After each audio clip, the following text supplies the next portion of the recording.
Kita lanjutkan untuk tindak pidana korupsi yang berikutnya, yaitu tindak pidana atau delik korupsi perbuatan curang. Untuk tindak pidana korupsi perbuatan curang diatur dalam pasal 7. Apa bunyi dari pasal 7? Di dalam pasal 7, kalau dilihat rumusannya, sebenarnya mencakup 5 bentuk tindak pidana.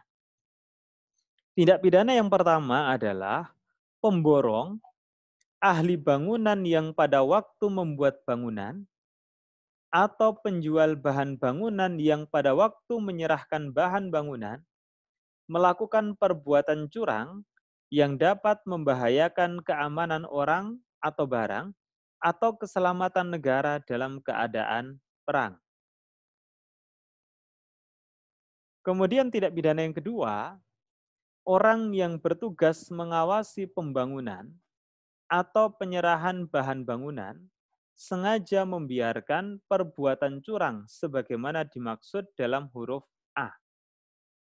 Jadi kalau untuk tindak pidana yang pertama, subjek deliknya adalah pemborong, ahli bangunan, atau penjual bahan bangunan, sementara untuk tindak pidana yang kedua, subjek deliknya adalah orang yang bertugas mengawasi pembangunan atau penyerahan bahan bangunan.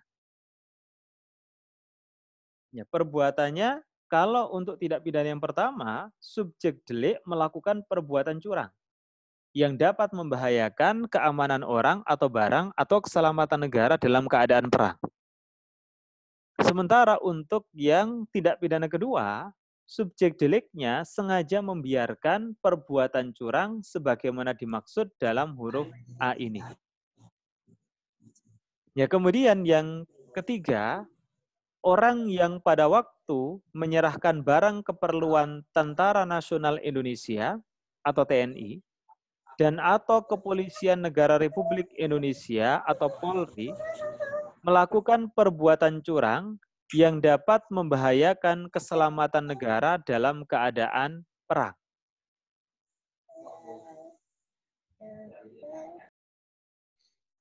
Jadi untuk tindak pidana yang ketiga, ini khusus yang diserahkan adalah barang keperluan TNI Polri.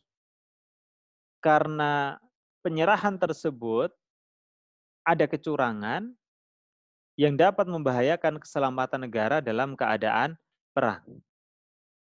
Kemudian yang keempat adalah tindak pidana berupa orang yang bertugas mengawasi penyerahan barang keperluan TNI Polri dengan sengaja membiarkan perbuatan curang sebagaimana dimaksud dalam huruf C.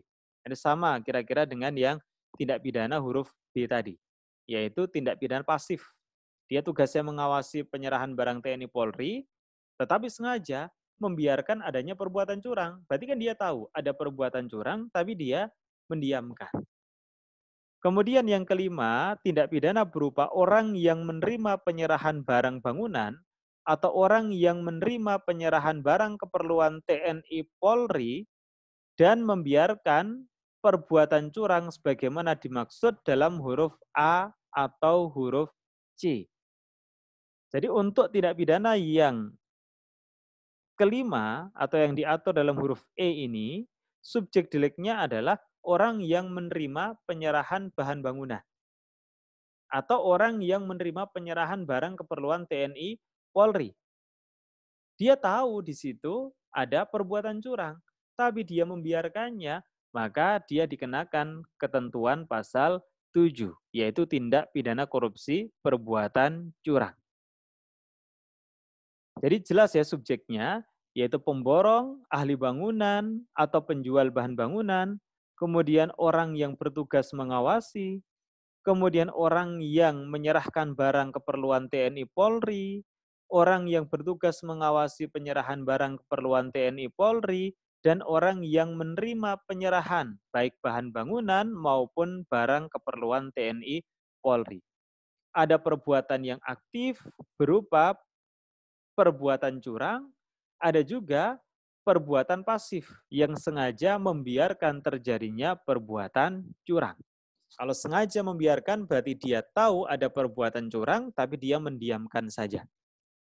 Ya, orang yang melakukan 5 bentuk tindak pidana tersebut dipidana dengan pidana penjara paling singkat 2 tahun dan paling lama 7 tahun.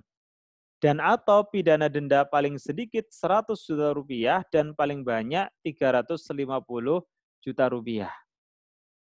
Ini ancaman pidana bagi pelaku tindak pidana korupsi perbuatan curang. Sedikit saya jelaskan, apa tujuan pengaturan pasal 7?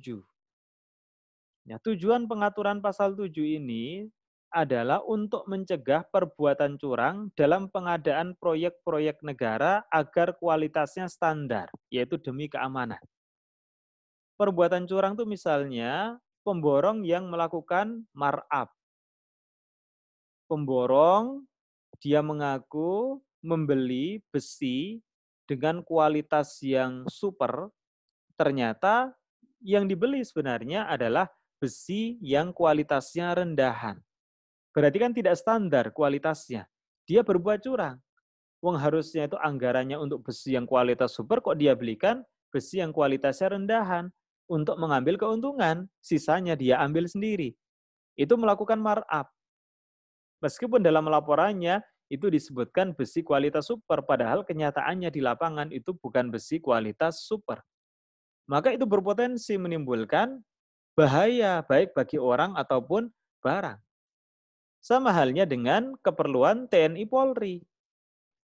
Itu kan kalau memang terjadi perbuatan curang, ternyata senjatanya itu tidak standar, bisa berpotensi menimbulkan bahaya bagi negara dalam keadaan perang.